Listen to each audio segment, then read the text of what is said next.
Hello दोस्तों, स्वागत है एक बार फिर से आप सबका आपके अपने चैनल मैगज़ोन पर।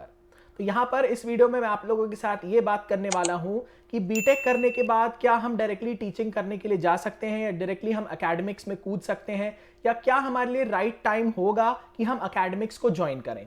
तो इस वीडियो को स्टार्ट करने से पहले एक छोटी सी ज़रूरी इन्फॉर्मेशन आपके साथ शेयर करना चाहता हूँ। तो दोस्तों, अनअकैडमी की तरफ से यहाँ पर एक बहुत बड़ा अनाउंसमेंट है आप सबके लिए, एक बहुत अच्छी अपॉर्चुनिटी है जिसका आप फ़ायदा उठा सकते हैं।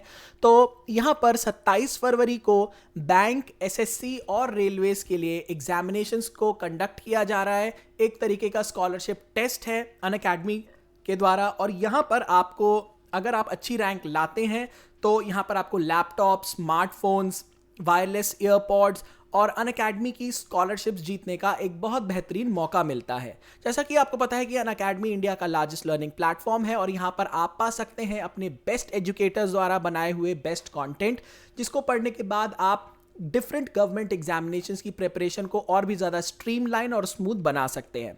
तो ये डेट्स को नोट कर लीजिए। 27 फरवरी को यहाँ पर आपको मौका मिल रहा है ढेर सारे इनाम जीतने का। इसी के साथ एक और अच्छा ऑफर है जो आप लोगों के लिए अनअकैडमी द्वारा दिया जा रहा है, जहां पर आपको, अगर आपने सब्सक्रिप्शन लिया हुआ है डिफरेंट गवर्नमेंट एग्जामिनेशंस का, तो यहाँ पर आपको कुछ एडिशनल जो है वो वैलिडिटी भी मिल रही है सब्सक्रिप्शन पर। तो जैसा कि आप देख सकते हैं कि 1 ईयर और 2 ईयर्स पे आपको 3 मंथ्स और 6 मंथ्स की एडिशनल वैलिडिटी भी मिल रही है।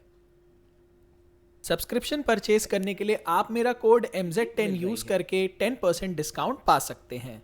तो दोस्तों, यहाँ पर इस वीडियो में हम लोग ये बात करने वाले हैं कि अगर आपने बीटेक किया हुआ है, जैसे कई लोग आजकल ये चीज़ मुझसे पूछ रहे हैं कि सर मेरा बीटेक कंप्लीट हो गया है और मैं टीचिंग में बहुत ज़्यादा इंटरेस्टेड हूँ, तो क्या मैं डायरेक्टली बीटेक के बाद टीचिंग करूँ या मुझे क्या करना चाहिए, इसके रिगार्डिंग आप अपने ओपिनियंस दीजिए। तो देखिए, यहाँ पर एक बहुत अच्छा सवाल जिसने भी पूछा है, कई लोगों ने वैसे तो मुझसे पूछा है पर्सनली, तो मैं आज इस वीडियो में आप लोगों को थोड़ी सी यहाँ पर क्लैरिटी इस चीज़ को लेके ज़रूर देने वाला हूँ। तो अगर हम लोग यहाँ पर बात करें टीचिंग के लिए, तो देखिए टीचिंग जो फील्ड है वो आप दो पार्ट्स में डिवाइड कर सकते हो। एक होता है कोचिंग लेवल की जो टीचिंग होती है, ठीक है, कोचिंग और स्कूल लेवल की जो टीचिंग होती है, और दूसरा जो लेवल है आपका वो इंजीनियरिंग कॉलेजेस में टीचिंग होती है, ठीक है। अब अगर मैं बात करूं स्कूल और आपके कोचिंग्स लेवल पर, तो यहाँ पर ऐसा आपको कोई मास्टर की डिग्री बहुत ज़्यादा रिक्वायर्ड नहीं होती। अगर आपने बीटेक किया हुआ है और आपके पास सब्जेक्ट पे कमांड है, आपकी कम्युनिकेशन अच्छी है, आप लोगों के साथ कनेक्ट अच्छे से कर पाते हैं, चीज़ों को एक्सप्लेन अच्छे से कर पाते हैं, देन डेफिनेटली मैं ये बात कहूँगा कि आपके लिए बहुत अच्छा प्रॉस्पेक्ट है।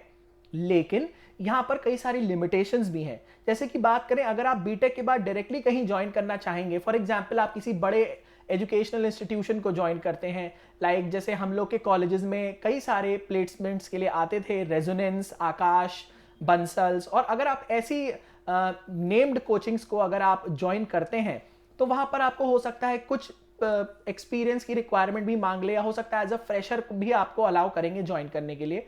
फिर आपकी ट्रेनिंग होती है और उसके बाद में फिर आपको अब्जॉर्ब किया जाता है ऑर्गेनाइजेशन में। अगर बात रही स्कूल की, तो स्कूल में पढ़ाने के लिए आपको पता है सबसे ज्यादा जो जरूरी है दैट इज बीएड।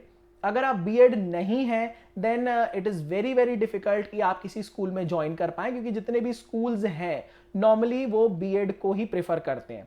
हालांकि अगर आपका इंजीनियरिंग बैकग्राउंड है और आप अच्छे हैं, लाइक आपके एकेडमिक्स अच्छे हैं, तो हो सकता है मे बी आपको वो कंसिडर करे, लेकिन सैलरी जो होगी वहां पर नेगोशिएट आपको करनी पड़ जाएगी काफ़ी ज़्यादा, क्योंकि भाई उनके स्कूल्स में ऑलरेडी जो बीएड होल्डर्स हैं वो पढ़ा रहे होते हैं, तो उनके कंपैरिजन में आपको उतनी अच्छी हो सकता है स्टार्टिंग में सैलरी ना मिल पाए।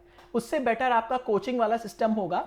अगर आप अप्लाई करते हैं, वैसे आप वेबसाइट्स को विजिट करते रहिएगा, ठीक है। जितने भी मैंने कोचिंग्स बताए, लाइक रेजोनेंस हो गया, बायजूस हो गया, आपके आकाश हो गए, बंसल्स हो गए, तो इनके एडवर्टीजमेंट्स अक्सर मुझे फेसबुक पर दिखते हैं फॉर रिक्रूटमेंट के लिए। तो आप भी इनकी वेबसाइट्स को विजिट करते रहिएगा, वहां पर नोटिफिकेशंस को चेक करिएगा, और अगर किसी भी सब्जेक्ट का आता है रिक्वायरमेंट तो आप डेफिनेटली उसमें अप्लाई कर सकते हैं। अगर लाइक आप पीसीएम में इंटरेस्टेड हैं, और यहाँ पर काफ़ी लेवल्स में बांटा गया है, लाइक जूनियर क्लासेस भी है, फिर आपके 9th-10th भी है, फिर आपके IIT JEE and NEET level की भी यहाँ पर डिविजन्स किए गए हैं। तो ये तो बात हो गई आपकी कि अगर आप बीटेक के बाद डायरेक्टली जाना चाहते हैं तो यहाँ पर सैलरी भी आपको ठीक ठाक मिलेगी। मैं कहूँगा बहुत अच्छी सैलरी आपको नहीं मिल सकती है फिर, क्योंकि मैंने बताया आपके पास बीएड अगर नहीं है। अगर बीएड है तो स्कूल में तो मिल जाएगी, अच्छी ठीक सैलरी मिल जाएगी, लेकिन कोचिंग्स की बात करें तो अगर आपके पास थोड़ा सा एक्सपीरियंस है, लाइक 1-2 साल आपने कहीं पढ़ाया हुआ है किसी कोचिंग में, देन आपकी जो वॉइस है उसमें कमांड एक अच्छा आएगा, एक्सप्लेनेशन में क्लैरिटी आएगी, तो वहां पर आपको एक एज मिल जाएगा दूसरों से। ठीक है, अब अगर हम बात करें कि सर मैं बीटेक के बाद डायरेक्टली किसी कॉलेज में पढ़ाना चाहता हूं, तो पहले मैं आपको बता दूं कि बीटेक के बाद आप कौन से कॉलेज में पढ़ा सकते हैं। सबसे पहले तो आप डिप्लोमा होल्डर्स को पढ़ा सकते हैं, ऐसे कॉलेजेस जहां पर डिप्लोमा की क्लासेस चलती हैं, डिप्लोमा सेक्शन में आपको अब्सॉर्ब किया जा सकता है। लेकिन let me tell you very frankly कि सैलरी जो होगी वो बहुत अच्छी नहीं होगी, लमसम 17 से 20 हजार के बीच में ही आपको पेमेंट मिलेगा अगर आप बीटेक हैं तो। हालांकि अगर आप एमटेक हैं तो भी इतनी ही सैलरी मिलेगी अगर कॉलेज डिप्लोमा सेक्शन का है। लेकिन अगर डिग्री डिवीजन में जाते हैं, लाइक बीटेक वालों को आप पढ़ाते हैं, तो हो सकता है कि अगर आप सिर्फ बीटेक हैं तो आप वहां पर नहीं पढ़ा पाएंगे, लेकिन अगर आपके पास मास्टर्स है या पीएचडी है देन डेफिनेटली आप वहां पढ़ा सकते हैं। नॉर्मली अगर बात करें प्राइवेट इंजीनियरिंग कॉलेजेस की, तो मास्टर्स की जो सैलरी होती है लाइक 30,000 से स्टार्टिंग होता है। पीएचडी वालों को थोड़ा सा वो ज्यादा देते हैं, लाइक 50 से स्टार्ट कर देते हैं, 55 तक चला जाता है। ठीक है, और अगर आप किसी इंजीनियरिंग कॉलेज में ही पढ़ाना चाहते हैं, आपने डिसाइड कर लिया है, देन मैं आप लोगों से कहूंगा कि आपको अपना टाइम बिल्कुल भी वेस्ट नहीं करना है, क्योंकि एकेडमिक्स में अगर आपको जाना है तो आपकी 2 चीजें यहां पर स्ट्रांग होनी चाहिए। पहला तो आपका एकेडमिक बैकग्राउंड अच्छा होना चाहिए, और दूसरा आपका जो सीवी है, दैट इज करिकुलम विटे, आपका वो भी बहुत स्ट्रांग होना चाहिए। उसमें आपका दिखना चाहिए कि भाई आपने एकेडमिक से रिलेटेड काफी एक्टिविटीज कर रखी हैं, अगर आपने पेपर पब्लिश किए हैं, अगर आपका रिसर्च में काफी ज्यादा इंटरेस्ट है, तो डेफिनेटली आपको एक एज तो मिलता ही है। और अगर आपने पेपर्स भी पब्लिश करे हुए हैं देन डेफिनेट सी बात है आपको दूसरे कैंडिडेट्स के ऊपर यहाँ पर काफी एडवांटेज मिल जाएगा। और अगर आप बीटेक के बाद डायरेक्टली सोच रहे हैं कि नहीं नहीं मैं पहले पढ़ा लेता हूं उसके बाद मैं एमटेक और वो कर लूंगा, then it will be just a pure waste of time. मैं आपको वो बिल्कुल भी रेकमेंड नहीं करने वाला। तो समझदारी इसी में है कि आप डायरेक्टली पहले बीटेक के बाद कोशिश करिए बीटेक टाइम में ही अच्छा गेट स्कोर लाने की। पहले तो सबसे कोशिश की जाती है पीएसयूज के लिए, लेकिन पीएसयूज अगर नहीं मिलता है और आपको मास्टर्स करना है, ठीक है, तो आप अच्छे आईआईटी से कर सकते हैं या टॉप के एनआईटी से कर सकते हैं। कोशिश करिएगा ब्रांच अपनी जो है वो कोर ब्रांच ही रखिएगा। Don't try to deviate too much from mechanical या जो भी आपकी कोर ब्रांच रही है बीटेक में। उसको करने के बाद मास्टर्स में हो सकता है आपका फिर भी जैसे आईआईटीज में भी होता है, एनआईटीज में भी होता है, बड़े बड़े कोचिंग्स आते हैं, कॉलेजेस भी आते हैं प्लेसमेंट के लिए। लेकिन कॉलेजेस जो है अर्लियर जब मैं एमटेक कर रहा था तब वो लोग एमटेक को प्रेफर करते थे, लेकिन जैसे जैसे हमारा एमटेक कंप्लीट हुआ तब उन्होंने पीएचडीज को प्रेफर करना स्टार्ट कर दिया। तो वहां पर भी जो है पीएचडी को एज मिलेगा आपके ऊपर।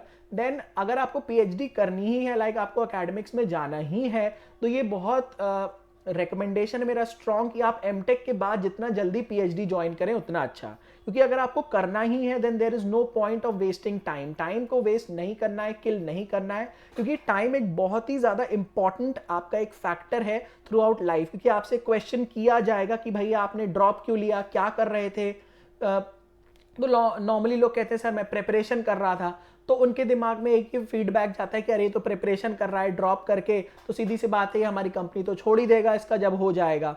ठीक है, तो ये भी काफी ज्यादा नेगेटिव फीडबैक कभी कभी चला जाता है इंटरव्यूअर्स के दिमाग में। तो आई होप कि यहाँ पर आप लोगों को थोड़ी बहुत क्लैरिटी मिली होगी कि कब क्या राइट टाइम है आपका टीचिंग में जाने के लिए। तो डिपेंडिंग अपॉन द सिचुएशन की अगर आपकी क्या बात थी, मान लीजिए आपको बहुत रिक्वायरमेंट है पैसे की और जॉब की बहुत ज्यादा जरूरत है, और इंजीनियरिंग कॉलेजेस का हाल जो है अब आप सब जान ही रहे हैं, बहुत ज़्यादा एकदम रिक्रूटमेंट भी नहीं हो रहा है, वैकेंसीज भी क्रिएट नहीं हो रही हैं। कोरोना की वजह से काफ़ी ज़्यादा यहाँ पर सेटबैक हुआ है इंजीनियरिंग इंस्टीट्यूशंस को, स्पेशली अगर प्राइवेट की बात करें। और गवर्नमेंट वैकेंसीज अगर टीचिंग की बात करें तो आपके स्कूली लेवल पर तो काफ़ी ज़्यादा आती हैं, टीजीटी, पीजीटी और इस तरीके की जो एग्जामिनेशन है उसमें बहुत ज़्यादा आती है। लेकिन इंजीनियरिंग में एज सच आपको पता ही है वहाँ पर भी हालत बहुत बुरी है। तो लेकिन अगर आपको अच्छा एकेडमिक्स में जाना ही है टीचिंग में, देन आई रेकमेंड यू कि आप अच्छे इंस्टीट्यूशन से एमटेक कीजिए, फिर उसके बाद पीएचडी कीजिए अगर आपको रिसर्च और एकेडमिक्स में जाना है। ठीक है, क्योंकि आपको अपना रिसर्च वाला जो पार्ट है वो भी स्ट्रांग रखना पड़ेगा, क्योंकि किसी भी अच्छे एजुकेशनल इंस्टीट्यूशन में ये भी देखा जाता है कि आपने पेपर्स पब्लिश किए हैं कि नहीं, आपके पब्लिकेशंस अच्छे हैं, कितनी कॉन्फ्रेंसेज आपने अटेंड की हैं, कितने पेपर मतलब पोस्टर प्रेजेंटेशंस आपने दिए हैं। ये सब चीज़ों को भी बहुत माइंड वहाँ पे किया जाता है। तो अक्सर क्या होता है, जैसे मान लीजिए आप किसी एक नॉर्मल कॉलेज से हैं और आपके सामने कोई एक बंदा है या बंदी है, दे आर फ्रॉम आईआईटी, तो जब डिग्री को कंपेयर किया जाता है तो नो डाउट यहाँ पर आईआईटी की डिग्री का जो वजन है वो काफ़ी ज़्यादा, उसका मतलब ग्रेविटी उसकी बहुत ज़्यादा होती है as compare to other institutions. लेकिन अगर आपके पास कुछ और एक्स्ट्रा स्किल्स हैं, वैसे एक्स्ट्रा स्किल्स की बात करें तो कुछ मैंने आपको बताया था कि इंजीनियरिंग के स्टूडेंट्स क्या स्किल सीख सकते हैं, तो यहाँ पर मैं आपको अपने वीडियो में कार्ड के तौर पर इंसर्ट कर दूंगा, तो आप जाकर वो वाली वीडियो ज़रूर देख लीजिएगा, जहाँ पे आपको क्लैरिटी मिल जाएगी कि भाई क्या स्किल्स रिक्वायर्ड है। ठीक है, तो हमारा जो मेन उद्देश्य है आप लोगों को ये बताना कि इस समय real life situation, real time situation क्या चल रही है मार्केट में, क्या चीज़ डिमांड है। ठीक है, उस हिसाब से आप अपने आप को प्रिपेयर करिए and try to be updated रहिए। थोड़ा सा सर्च करिए नेट पे कि भाई मैं बीएड कर सकता हूँ बीटेक के बाद, या एमटेक के करना चाहिए उसके बाद मेरे को बीएड करना चाहिए, तो ये सारी चीज़ें भी काफ़ी ज़्यादा पूछी जाती हैं। तो मुझे लगा better to make a video on it, ताकि आप लोग इस चीज़ पे थोड़ा सा एक क्लैरिटी आपको मिल जाए। एंड आई होप कि आपको हमारे वीडियोस अच्छे लगते होंगे। अगर अच्छे लगे तो एक बार दिल से लाइक ज़रूर कर दीजिएगा। Thank you so much and have a great day.